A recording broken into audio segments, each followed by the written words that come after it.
the best female pitcher in the world, Yeah. going to be playing for the Maple Leafs in 2025. You're gonna want to clear whatever you had on your social media post or anything else today about 9 o'clock. I'm like, okay, what's going on? Whatever. And then the news broke, and it was Fernando Rodney.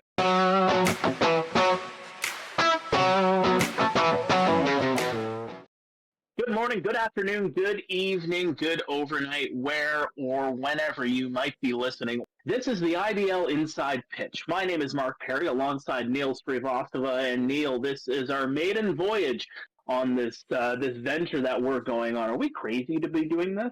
I hope it's not a 3-hour tour, so it's not Gilligan's Island. So I think we're okay, and I think there's definitely an audience looking for some insight on what's going on with the Intercounty Baseball League. Of course, some big news going down in the last couple of days. My phone blowing up at 5:30 in the morning and not stopping all night. I had to turn off the notifications because it was just like getting to the point. Push came to shove. I'm going, enough already. Well, you touched on that hunger. Since we announced this in the last few days, people have been buzzing on, what are some of the things we're going to be touching on? How are we going to be going about this? There's a lot of excitement from people that, like you have put it in the past, people just want to talk about baseball, especially with the snowfall that just came down in our region in the last couple of days. Exactly. And, it's never too early to talk about IBL baseball. So we're definitely getting in. I would think you and I were kind of planning on starting this in January, but then the big news hit last week, and then it's like, okay, maybe we need to record something just so it's still fresh in our minds and at least get some reactions to it anyways. Well, we're going to touch on that news in our second segment. This first segment, we're going to touch on everything of what we are doing here, specifically, what will this podcast be all about? We're going to be doing Intercounty Baseball League, everything Intercounty Baseball League. We're going to provide insights. We're going to have some special guests. We're going to have, interviews, news items of the day, if you will, as well. And, I'm very excited, and I know you have a lot of background knowledge as well, because, fun fact, Neil, probably you've been around the Intercounty Baseball League since the inception, right? Not quite, but it's been definitely quite a long time. My first season was 1993, believe it or not. So yeah, we got some miles on the car and the brain as well, as far as lots of great baseball memories in this league too. So we can definitely share some stories as time goes on as well. Absolutely. I saw some people talking about, let's start from the beginning. Let's go from the, day one of the Intercounty Baseball League and provide a little bit of a history lesson for people that don't know what the IBL is. Folks, 106 seasons is going to be a lot to recap. We need a book about this big and probably a filing cabinet about the same size as that scene from Bruce Almighty. Yeah, but surely we're going to chip away at it as much as we possibly can as this goes along. We're going to be doing weekly episodes throughout the regular season, and during the off season, like we are right now, maybe we'll cut it back a little bit. Yeah, well, if it's some major news jumps in, I'm sure we'll jump in with maybe just a special episode here and there too. So expect those to happen. Yeah. So let's touch on some of the news items over the last little bit, league-wide specifically. When I look at the fans that packed the stands in 2024, over 180,000 fans buying tickets to an IBL game in 2024 throughout the 9 markets. When you hear that number and you see the progression over the last few years, especially coming out of the COVID years and people not being able to go to parks. What does that 180,000 fan plateau mean to you? Well, it definitely means that baseball in this area is definitely thriving. We're not relying on the Blue Jays anymore. We're now, a lot of guys are saying, well, I don't have to go watch the Blue Jays. They got the Intercounty in my backyard, and half the time the baseball is better, or at least more entertaining. You're absolutely right on that. And, some markets, yes, they're going to attract more fans than others, but that's just the nature of the beast. But, it's definitely something that can be built upon here in 2025 moving forward. No question it can be. And, of course, it's not only just the fans in the stands numbers are increasing, everything else. It's also the fans watching now on YouTube watching the social media stuff, everything else, like we had some pretty big numbers in the playoffs as far as like it wasn't just Guelph, it wasn't just Barrie, it was pretty much league wide in the postseason as well. The numbers were up a lot as well. Yeah, I remember when we were doing some of our games from Hastings Stadium, the numbers just kept going up and up and up. Not even just the playoffs, but the regular season as well. You know, we were averaging more and more fans each game. Oh, no question. Well, just looking at the Royals numbers, everything as far as last for 2023 number wise, we quadrupled every aspect from new followers, new views, even just watch time. Everything quadrupled in that last year. So that was great to see. And I'm sure it was similar situations in Welland and Barrie, Toronto, all those markets, everything else. And everybody was taking this very, very seriously as far as broadcasting these games as well.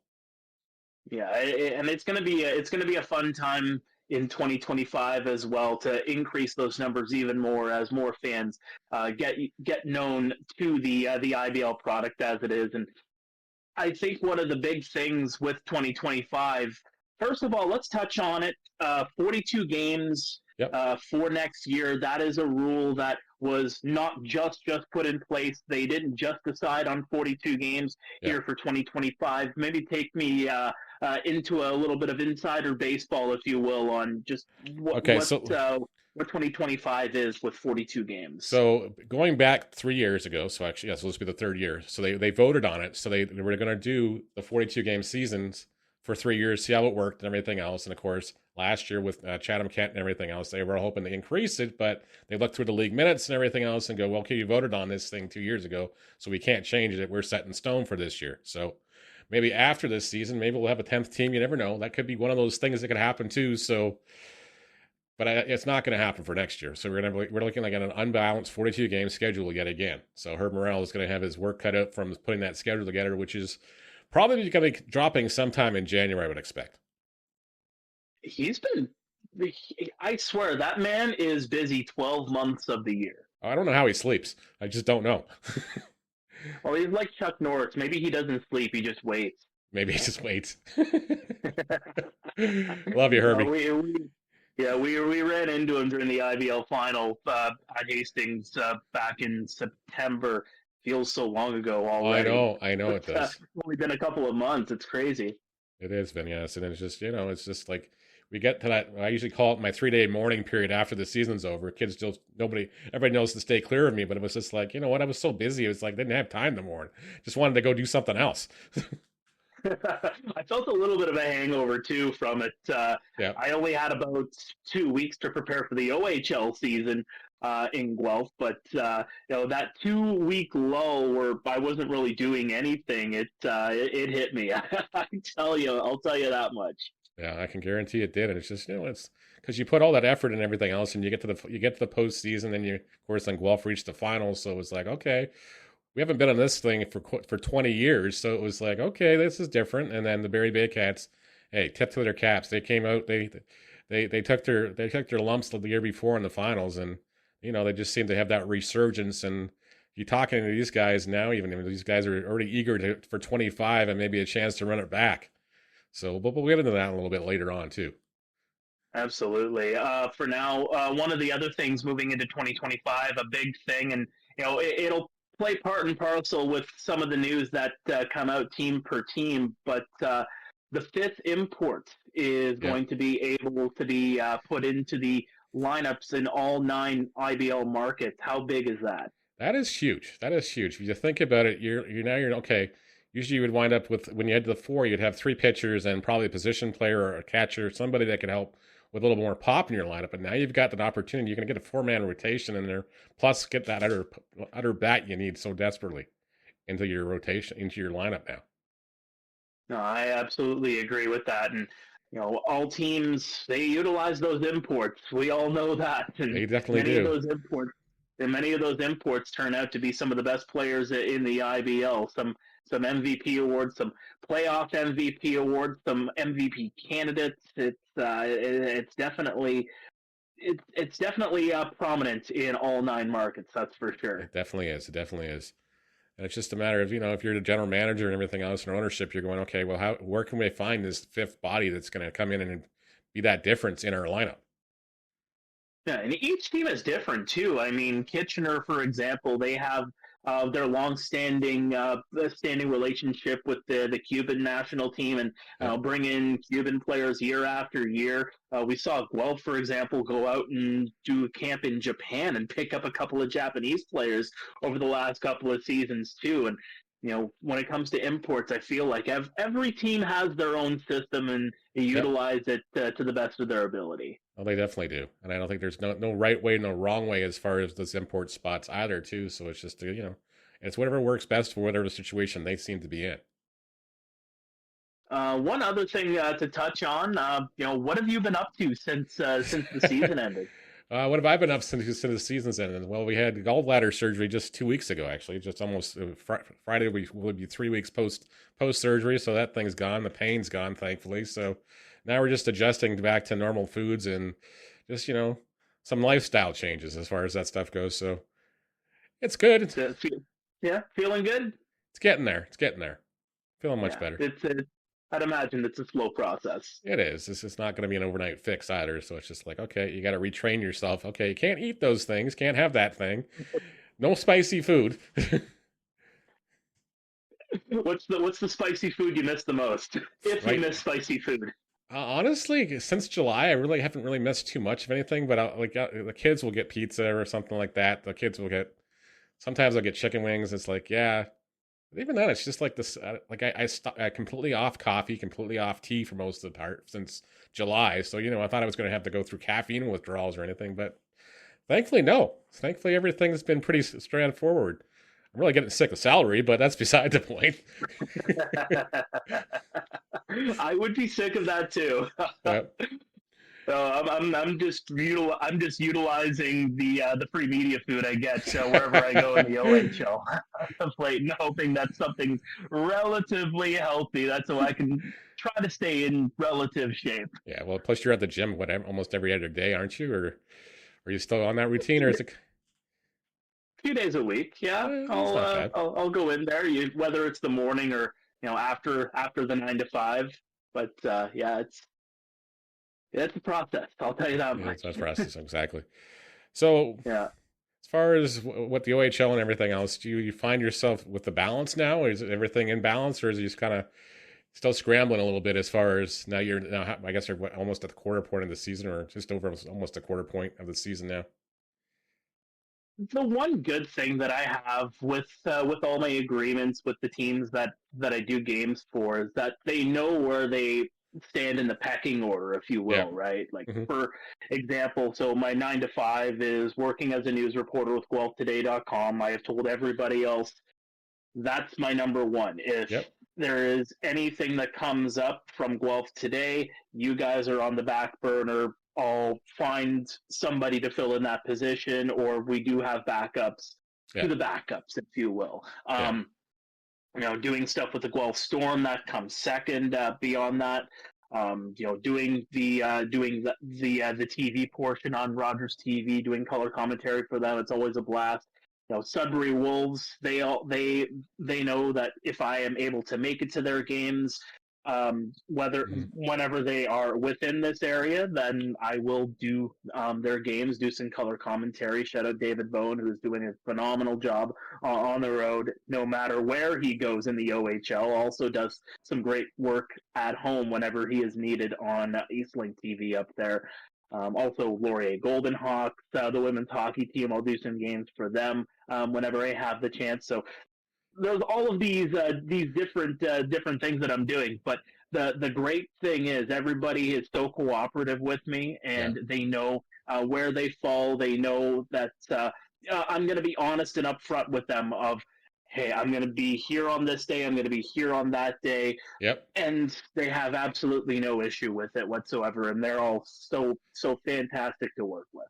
Oh, that's great. Yeah. Well, that's how I am in the summertime as far as that stuff. I got the color-coded schedule with everybody's different colors on the calendar, so I know where I'm going and what color I'm supposed to be wearing that day. So that's about it. I mean, that's the whole thing, right? You don't want to Yep. go into, say, Hamilton's ballpark against Kitchener Panthers, for example, and be wearing gold the entire No, time. no, exactly. That would not go over too well. I'm pretty sure Jono and Reed would be all over me as far as that stuff goes too. Walking in there, what are you doing wearing Panthers gear? Yeah. What, this isn't Friday, is it? No, it Yeah, is. it Yeah, it is. is. Okay, it's Friday. I'm wearing the wrong shirt. Dang it, Jenny! Why didn't you tell me? Always playing the wife, right? Yeah, you got it. You got it.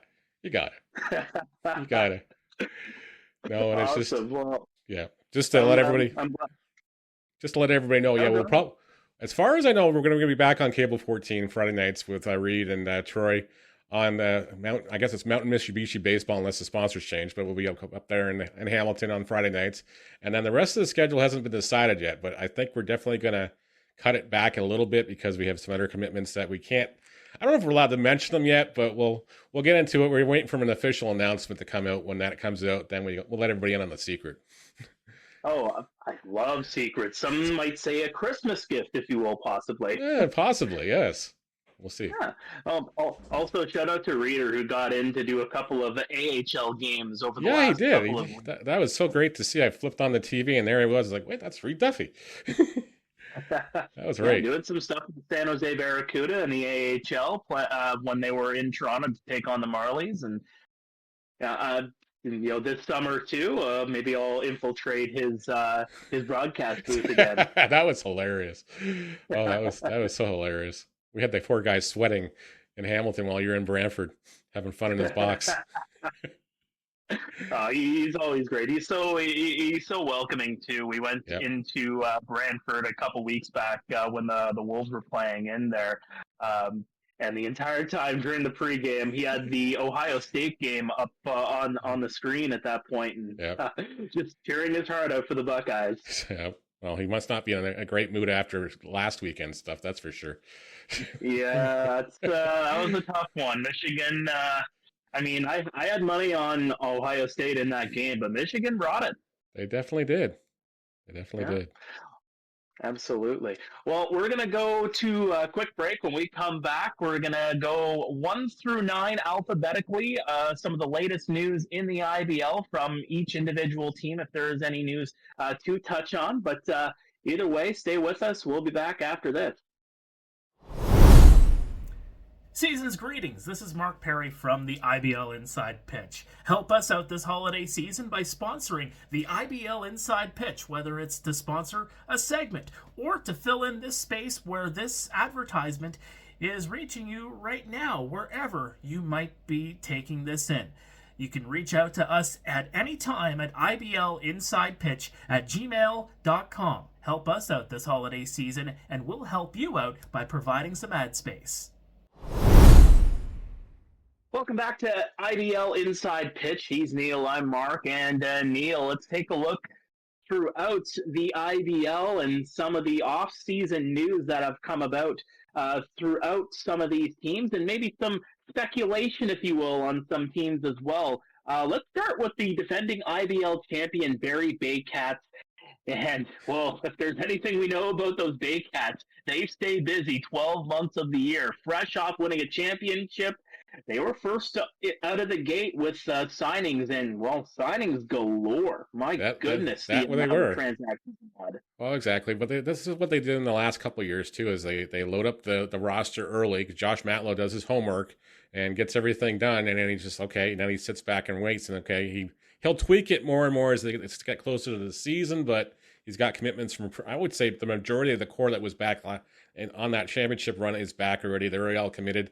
Plus, he's got 2 brand new imports in Willie Garcia and Lelis Beltran. Frank Garces is back. Carlos Sano's back. And, of course, he's got Juan Benitez, who doesn't count as an import anymore. He's now, because he's been in the league so much, he's kind of got the Cleveland Brownlee rule now, so it doesn't count as an import anymore. So he's able to get that 5th import spot to somebody else. Now, you touched on it a little bit, how Matlow loves to do his homework and get a lot of these signings early. Do you read a little bit into how he is busy as compared to some of the other 8 teams, or is it just Barrie being Barrie? It's Barrie being Barrie, but it's also Josh knowing, okay, I've got to come up with a budget, so I have to be able to take it to his board and say, okay, here's my 5 imports. Here's guys that are going to need housing outside of these imports as well. So can we get on the working on the billets or whatever else, if they need to rent a house, whatever they're doing. I don't know what Barry does as far as that. I'm guessing it's all billets over there, but yeah. Again, it varies on each from team to team as well. So it's just as far as that stuff goes. But Josh is very keen. As soon as that roster's frozen and everything else, I know he's calling guys that weren't on protected list. I know he did it the year before that too. So it's like, okay, he's got his feelers out there all the time. Shout out to Chris Lazar, the host of the previous iteration of this podcast, also signing a deal with the Barrie Baycats. And one other thing I want to touch on with that too, with that topic specifically, when it comes to these early signings, is it's not like the other teams aren't, as busy as the Baycats. The Baycats are just kind of announcing it a little bit more in advance compared to some of the other teams. Oh, no question. I'm sure there's other teams sitting on a bunch of cards they've already got signed from last year anyways. I'm fully expecting various ones will trickle through the weeds and whatever else as they come through. But, the Jackfish are busy. The Majors are busy. I'm sure the Royals are doing something. We'll get on that when we get to the G. We'll get there into those things. But, yes. And, of course, you got the Hamilton Cardinals have been busy, too. Yes, indeed. We'll get to the H's in just a couple of moments. But next on the list is the Brantford Red Sox, not so much in terms of signings, but the latest on the ownership discussions. We know back in August, Brantford Council stepped in a little bit to help them out with some budgetary things. There was talk of them becoming a nonprofit as well. Yeah. What can you tell me about the Brantford Red Sox at this point in time? Is there much news out of the Telephone City at this point? As far as I know, last thing I heard, I know there was probably about 3 or 4 serious offers for the team. I think they were entertaining it. I'm not going to disclose names or anything like that because that's not fair in case we have the wrong guy we're going to tout here and say this is the one that's buying it. But I heard 3 or 4 different names, and I don't want to put us in a position where it's not this guy anymore. But yeah, so I think the league wants it done. They want it to bed because it's really holding things up too. Plus, and whoever does take this over, if it does in fact get sold, it's going to be behind the 8 ball. The scrambling here to get a roster together, get the management team in place, because you don't have a lot of time once the calendar hits January. Let's move on to the Chatham-Kent Barnstormers.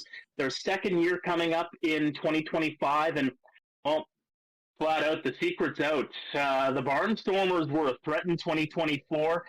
They had sellout after sellout at Fergie Jenkins Field. Yep. What can you tell me about the Chatham-Kent Barnstormers? The Chatham-Kent Barnstormers definitely not resting on their laurels. Don Menard was busy, and I mean really busy. He was talking to a lot of players at the University National Championships here at Hastings today. Plus, he went over to Jack Couch and was touting to some guys over there. He was definitely giving a lot of business cards and definitely conveying some interest to a lot of different players at the university level. And of course, they hope they get Steph Strong back, but I think Steph's going to probably go somewhere else. He's probably going to get an offer from the Frontier League or another independent league and get that really deservedly, rightfully so, opportunity he's been craving so much for. The Guelph Royals next on my list, and the IBL finalists from 2024. It's going to be curious to see what their lineup looks like in 2025. But one thing to touch on here too is that before the 2024 season even began, there was news about the owner Sean Fuller looking for some investors to possibly buy into the team and become partners at the same point in time. The word is that kind of got put on the back burner during the regular season, but now that we're back in the off season, is there kind of a pickup on that? And what are we looking at so far in terms of a potential 2025 lineup? Well, so far, it's just, I guess the biggest question is we're not sure if Dino's back yet. Or like nobody's made an announcement or not. And it's just like I kind of hummed and hawed. I think he kind of was, I think he wanted last year, I think he wanted the 24 season to be his last, but you never know. He's a baseball lifer like I am and everything else. He just, it's hard to walk away, but at the same time, it's just like eventually it just takes its toll on you too. So we'll have to see. The same thing as if Paul Ante's back. He hasn't said anything.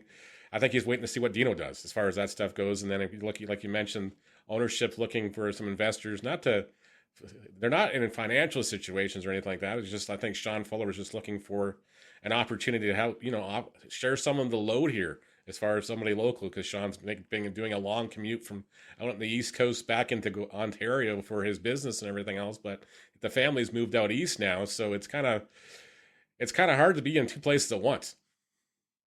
You can say that again. Back down to the Hamilton Cardinals now, and the reason why your phone blew up at 5 o'clock in the morning, the big signing, Fernando Rodney is a Hamilton Cardinal. Oh, exactly. And it was just like, and Eric wouldn't tell me what was going on. Of course, Eric Spearin wouldn't tell me. He's like, you're going to want to clear whatever you had on your social media post or everything else. They about 9 o'clock. I'm like, okay, what's going on? Whatever. And then news broke and it was Fernando Rodney. I'm like, okay. Yeah. So that immediately just shored up the bullpen immediately. And then it wasn't just IBL circles picking up on this. It got picked up by Sportsnet, got picked up by CBC, it got picked up by a bunch of the Latin social media sites as well. And it went national. It went to the Associated Press even. It was making some big headways here. Bigger than Dalton Pompey was. And we're talking about a guy that, he has a World Series ring, but, he wasn't, a long time ago kind of fledgling World Series winner. We're talking about a guy that won a World Series championship in 2019 with the Washington Nationals and, picked up save after save after save throughout his MLB career. 327 saves to be exact, and it's just one of these guys that, he loves the game of baseball and he wants to play till he's 50. He's turning 49 in March, I think on March 18th or something right around that area. So it's just like he wants to play baseball. And of course, Luis Bernardo will probably, I don't know how many people know the full details and everything, but Bernardo and him will go back as far as their days in the Dominican. So he had a conversation with Eric Spearin just on a drive, I guess, to the airport or something back in September, say, hey, Pappy, well, that's what he would call Eric, and say, we can get Fernando Rodney. And it's like he asked him if he knew who he was, and then Eric immediately turned his hat the same way so he could, he knew who he was talking about, and it's like, we can get him.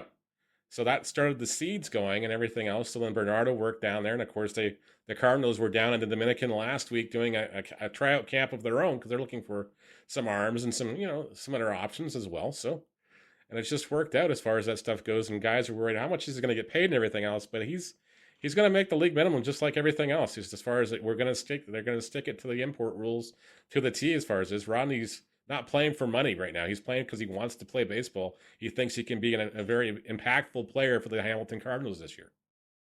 Speaking of impactful players, not to be underscored on this Hamilton Cardinals team, you talk about Rodney shoring up that bullpen. How about Owen Boone signing with the Cardinals? Every time you just mention his name, I get goosebumps still. Because Owen Boone's just been, it's Owen Boone. It's just Owen Boone. It's the same Owen Boone I've seen pitch against the University of Guelph when he was with the Western Mustangs. It's the same Owen Boone he would come in on a Saturday afternoon and just absolutely wreck the Guelph Royals. It's the same Owen Boone who went and pitched the 2 games against the Kitchener Panthers through 147 pitches a year ago. It's just that same guy. He'll go till his arm falls off, literally. And then even then, you'll have to take the ball out of his hand. Good luck. Safe to say with those 2 signings for the Hamilton Cardinals, they put themselves into position to possibly have the best pitching staff in 2025 so far? It's definitely going to be close. It's definitely going to be close, but you never know because there's some teams out there that just have an uncanny knack of finding diamonds in the rough and watching them pan out for themselves. And we'll get to them a little bit later on.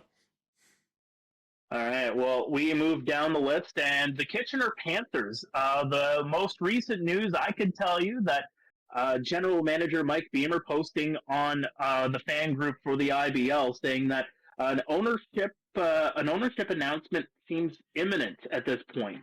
When they announced it during the summer that they were looking for a new owner or ownership group, they were aiming for around Christmas time that it was going to be announced. So seems like right around that point in time. But we are talking about a team that finished near the bottom of the standings, didn't work out as well as they would have hoped for in 2024. But what say you about the Kitchener Panthers?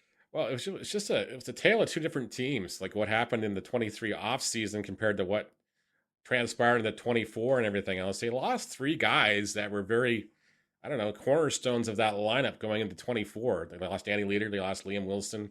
Of course, they lost Christian Hawk because Hawk moved to Sarnia. But it was just like those are three big pieces out of your lineup that, carried a lot of the load here. And suddenly it was on the youngsters to step up and just try to make a name for themselves.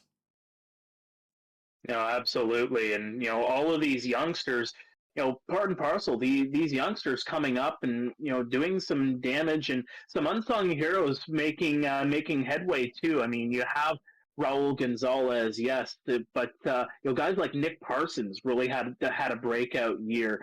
I think of a guy like Spencer Ross, who really came out of the woodwork and playing at U of T now, but 2024 was definitely a year to remember for Mr. Ross as well. Oh, no question. It was just like he was just having a great season. It was like, where did this guy come from? It was like the year before Matt's Fabian. It was just like, where did these guys suddenly pop out of nowhere? And how did you find them? That pitching, yeah, absolutely. And that pitching staff loaded with Cuban imports on top of some of the local guys that they had in their bullpen too. So I'm very curious to see what Kitchener has in store in 2025. Moving over to the fourth city in London, and the big news this week is not an addition but a subtraction. The Rookie of the Year, Caden Cardoso, is moving up in the world, moving up to the Frontier League with the Ottawa Titans. Well, of course, that's a huge loss for the majors because that's a huge spot at first base. They've got to fill the void over there, but great for Caden. Great to see him getting an opportunity to showcase his talent at that next level as far as that stuff goes. And, of course, Roop's going to be working the phones. I'm sure he's probably got phones going like crazy right now and reaching out to various contacts to fill those import spots. Hopefully he's got Victor Payano under lock and key for next year. Jose Arias, we'll see if he's able to bounce back from injuries that sidelined him in the postseason, but we'll see. And of course, the majors the last 2 years come postseason have just been such a walking mash unit. They just got to find a way to stay healthy so they can extend these runs in the postseason. What do you make of possibly a Cleveland Brownlee coming back? Is that in the offings, or do you think that's it from 2024? It was very difficult to see as far as gauging everything else. Like, it didn't seem like he was ready to hang them up, but at the same time, if anything, I think Cleveland might be at the situation where he's like, hey, I can't go every day, but there's going to be certain games, certain things he wants to do. Of course, Cleveland Jr. is now playing baseball himself, and I'm sure Dad wants to be as many of those involved as much as that stuff goes as well. So we'll have to see. It's a difficult balance, but Cleveland loves being a London major. He always will be, just because he owes Roop and Scott and everybody else so much of his career and just everything that he's been able to build in the London area over the years. Yeah, very similar to what we saw in Guelph with a Josh Garton. We know that he wants to spend more time with his daughter and his kids, and he making I guess tipping that cap, if you will, on his IBL career, seemingly after that exit from Game 4 of the IBL final. Oh, exactly. That was just one of those moments because I've known Josh since he was a 12-year-old. So it's just like to watch him go through, get drafted, and go through the pro ranks, and then come home and battle some demons and everything else. But he got the ship going and everything else, and got himself together, and things were going well for him. And it was just always a thrill to watch him at the ballpark. And he's got the little smirk at the batter's box or whatever else. And I'm pretty sure the Welland Jackfish will never play Baby Shark if Garton takes another at bat ever again, because he was dancing along to it his last at bat in Welland. One of the best characters I have ever experienced in the Intercounty Baseball League, that is for sure. And Garton Mania will always run wild, whether he is playing or not playing. All right, we are moving on to the Toronto Maple Leafs, and full disclosure for listeners, this portion is being recorded on Tuesday night. Everything else was recorded on Monday because naturally when we record something has to break from one of the teams in terms of news. And news is big out of Leafland, out of Christie Pitts on a couple of fronts. Well, first of all, we'll touch on Cito Gaston reuniting with his friend Rob Butler as a consultant with the Toronto Maple Leafs. How big is that piece of news with Cito going to the Maple Leafs and going to Christie Pitts and being part of that organization? Well, that's just telling you Keith Stein is not fooling around anymore. Of course, now he's owned the team for just over a year, and he wants to make a big name for himself. He wants to put Maple Leaf baseball back on the front page in the Toronto sports coverage area. And anyways, definitely you can't make a bigger splash than baseball royalty, at least when it comes to Blue Jay fans, and Cito Gaston returning to the Toronto area. And of course, like Mark just mentioned, he's going to be a consultant, so you'll probably see him at a couple of games, and just a little bit of hands-on stuff, maybe helping direct things as far as what they should be doing, as far as maybe correcting things, maybe some hiring or some ideas as far as who Keith needs to get on board here as far as to improve this ball club as well. The other big piece of news breaking, speaking of breaking, how about breaking some barriers? Ayani Soto, the best female pitcher in the world, going to be playing for the Maple Leafs in 2025. A six-time world champion, three-time tournament MVP of the WBSC tournament, and it's just absolutely coming in there. And again, and that's another huge acquisition by Keith Stein. Of course, Stein has got plans to open a 6-team women's professional baseball league, not too far in the distant future as well. So Sato is probably definitely going to be one of those consultants on his staff as far as when he tries to put that together as well. But it's just going to be great to see the female barriers coming. The first IBL baseball player that's a female. We've had umpires in the past that are females as well. So yeah, it's great to see the barriers coming down. And of course, Sato's got an absolutely deadly curveball with a ridiculously fast spin rate.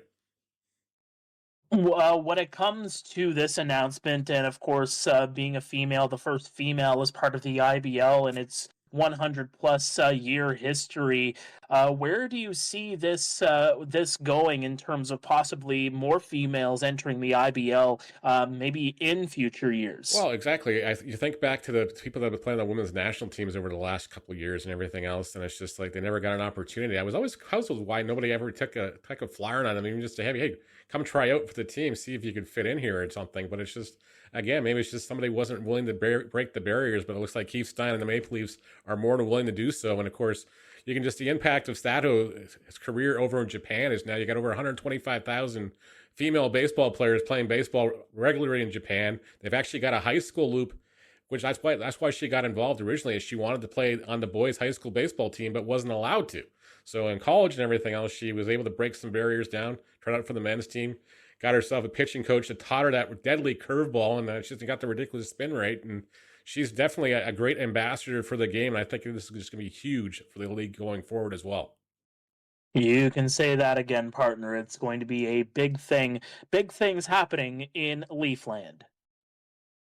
Well, let's move down the list. You said their name already, the Welland Jackfish. A big year last year during the regular season, but losing in the IBL semifinal to the Guelph Royals in what was a very exciting series. I mean, everybody that played and watched in that series got their money's worth. But for the Welland Jackfish, they're starting to ramp it up yet again. Jonah Weisner just getting signed. They made some early signings, including Gio Morello and Davey Mendez.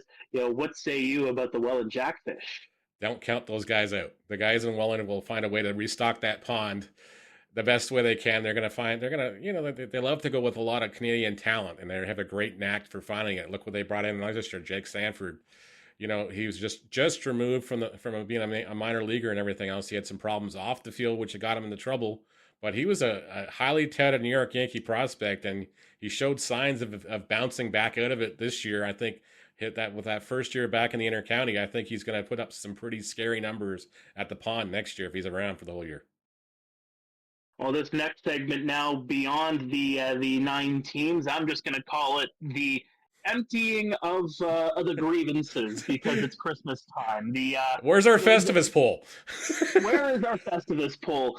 Anything I may have missed that you had on your notes that you'd like to get out to the good people that are watching or listening? I just want to extend my condolences to the family of Larry Wood on Larry's untimely passing, but Larry was a great man. He was a cornerstone in Hamilton Cardinals baseball for many, many years. And the reason the Cardinals are still the Cardinals is because part and parcel to what Larry Wood did on a nightly basis. A lot of stuff that a lot of guys didn't know about and everything else, but he was like the general counsel, not even just with the Cardinals organization, but anytime anybody in the league meeting needed some advice or anything like that, or if the league needed to take a second look at something, Larry would always be there and offering that wisdom. I mean, I think his presence is definitely going to be missed throughout the league.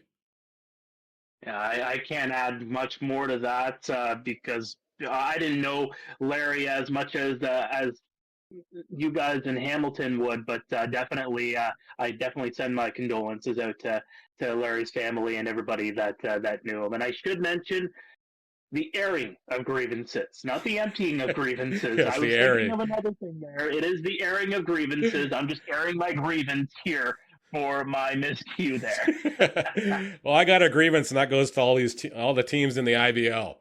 Let's start talking about uniform choices before game times. I don't. We have to make a league rule or something. You got to declare your uniforms maybe the weekend before. Say I'm wearing the blue tops, so we don't have two teams wearing dark navy blue tops on a home game or something like that. That just drives me up the wall, especially when you're on the broadcast and everything else. It's like, oh great, we got two teams in blue. So now what do we do? I will second that, but also for the reason of making sure everybody has all of their jerseys, so players aren't wearing the wrong number on a given night. That would be nice too, but that happens. That happens. So that we can't control that much. As in the weekly can ask to, get the right colors jerseys, so we don't have two teams wearing the same color on the same day or something. But that, again, it's just been great. Of course, right now the league's running an alternate jersey showdown as well, because of that we're showcasing a lot of the alternate jerseys, and I hope more teams will get involved in that too, just because it's a nice little changes things as far as changes scenery too. I know the Royals, before COVID and everything else, we were very close to having a Star Wars themed jersey. I hope Sean still has that somewhere, because I was really, really looking forward to that day. Well, and some of those kind of nights too also works out for the communities at large too. We know sometimes that these jerseys get auctioned off for charity, and they raise some money for some great causes too. So, if for anything, let's get on these alternate jerseys for many, many different reasons. Exactly. As we wrap up episode 1 of the IBL Inside Pitch, Neil, what are you hoping to get for Christmas? What am I hoping for Christmas? I don't know. I really don't have a lot of stuff on my list, because I just actually upgraded the camera and the microphone and the headset last couple of weeks because I needed new things. So it's just like, okay, that's taken care of. So that's good. Dad wants a popcorn machine, but that's beside the point. Honestly, just get me new socks. Just new I'm socks. Good. All right. Give me new socks. I have everything I need. I have everything I want. My parents hate buying for me for Christmas because they just say, you buy everything you want. So I'm the same way. I'm the same way. It's like if I see something I want, I'll go buy it. But I'm like that. I always have been like that. Yeah, it hasn't stopped for me either. It's I can't help it. If I want something, I'm just gonna put my nose to the grindstone and I'll get it. Yep, exactly. Absolutely. Well, Neil, I'm sure this is going to be the first of many times we do this, and obviously, as we move ahead, as we touched on before, we'll have some special guests. We'll have interviews. We'll pop up here and there. Until then, we will see you all next time here on the IBL Inside Pitch.